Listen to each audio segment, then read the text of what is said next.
I'm retiring early and you can too using these two little known teacher accounts. What if I told you that your school district or employer might be offering you a retirement account that lets you take your money out before 59.5 without penalties? That's the power of the 457B, and today I'm going to go over everything you need to know about it and the other teacher retirement account, the 403B. These accounts are typically offered to nonprofit public employees as well. I'm Davi, a middle school teacher who wants to retire early, and the 457B is the backbone of me retiring early in about 15 years. Stick around because at the end of the video, I'm going to show you my portfolio, exactly what I invest in and how much it's grown over the past few years. A 403B is a pre-tax retirement account, meaning you don't get taxed on what you contribute today, but you're going to pay taxes later when you do withdraw from retirement. It's also known as tax deferred. You're deferring or you're pushing away the taxes in the future. A 403B is employee sponsored. That just means your employer offers this account and it's up to you to open it and take advantage in investing into it.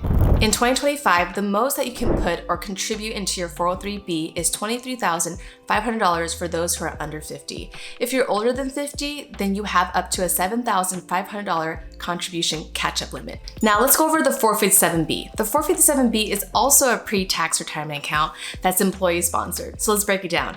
In the 457B, similar to the 403B, you don't pay taxes now on the money that you contribute, you pay for it later.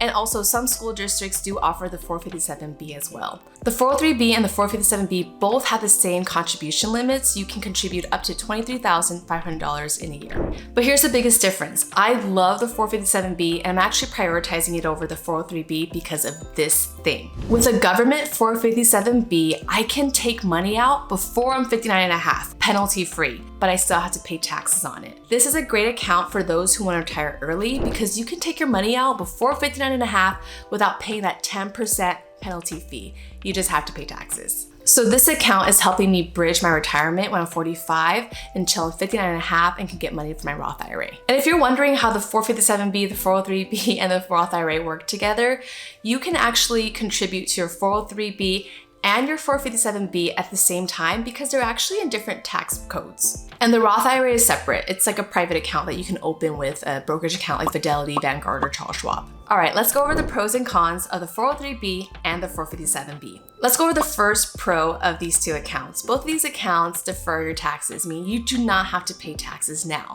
and you're gonna pay taxes on it later. Another pro is that these accounts lower your taxable income. What does that mean? Let's say every month you get paid $5,000 before taxes.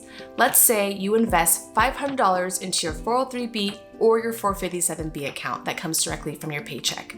That means instead of paying taxes on $5,000, the IRS or the government is gonna say, oh, you're paying taxes only on $4,500. So you're only getting taxed on that smaller amount, which means you pay less taxes now. Another advantage of investing into these accounts, you can actually invest into both. They're in different IRS tax codes. So you can contribute up to $23,500 into your 403B, and you can also invest up to $23,500 into your 457B for a total of $47,000. This is also great for a second group who need to catch up to retirement. So if you're in your 40s or 50s and you're like, oh shoot, I need to invest more, this is a great way to increase your contributions to catch up to your retirement. So now for another really big con, if your 457B is not a governmental 457B, your money is at risk to creditors. What does that mean? If the company goes under, your money is considered an asset to the company and the creditors could take that away. Now let's go over cons. The first con of the 403B and the 457B is that they don't have that many investment options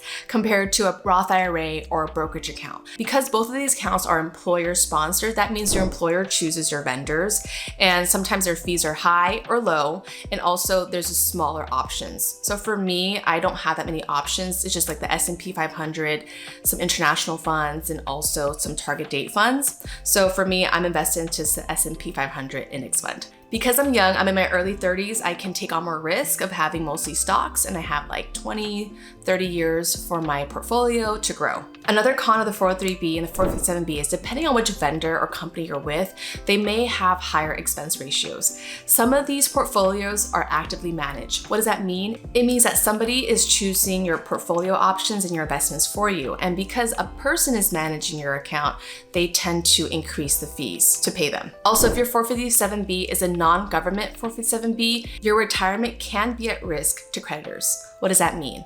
Let's say your company goes under.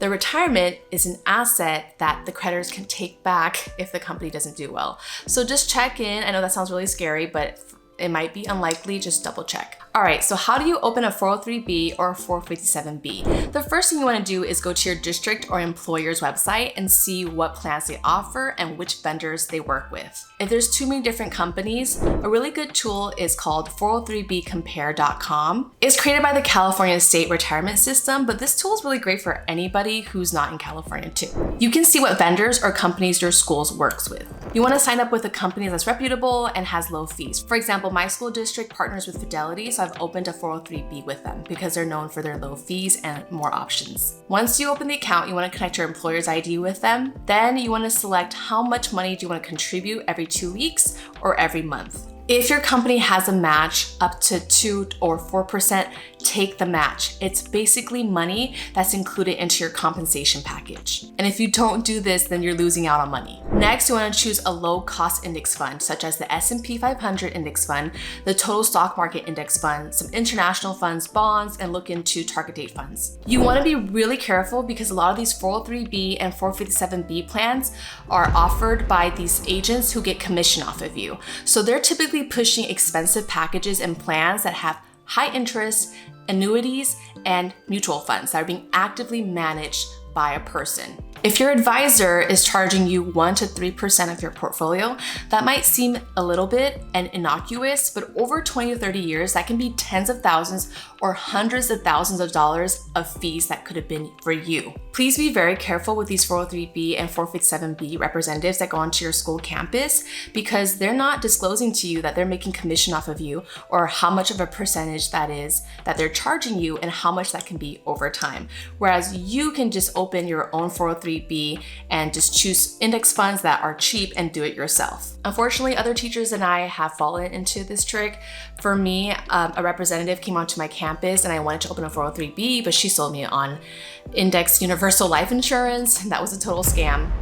I'll explain that in another video if I want to get into it. Also, I have other teacher friends who've signed up with a 403B, but they were getting charged 3% on their mutual funds, where it really should be less than 1%, even less than 0.50%. My friend looked at her statement, found it was 3%. She was mortified and got the hell out of that company. If you're wondering, Davi, you're scaring me now, like which companies are good and which ones are bad. I actually have a free resource. It's my friend Rachel. She's Teacher to Millionaire, and it's going to be in the link in my bio. Please check out this resource because this way you can figure out which vendors have your best interest in mind with low fees and which ones are more predatory and have super high fees. But overall, I really recommend Vanguard or Fidelity. They're known for their low fees. All right, now for the fun part, let's go ahead and see in my 457B account what I invest in and how much it's grown over the last few years. My 457B is with Nationwide, and so far I'm invested 100% into the S&P 500 Fidelity's index fund. So I've contributed a total of $27,000.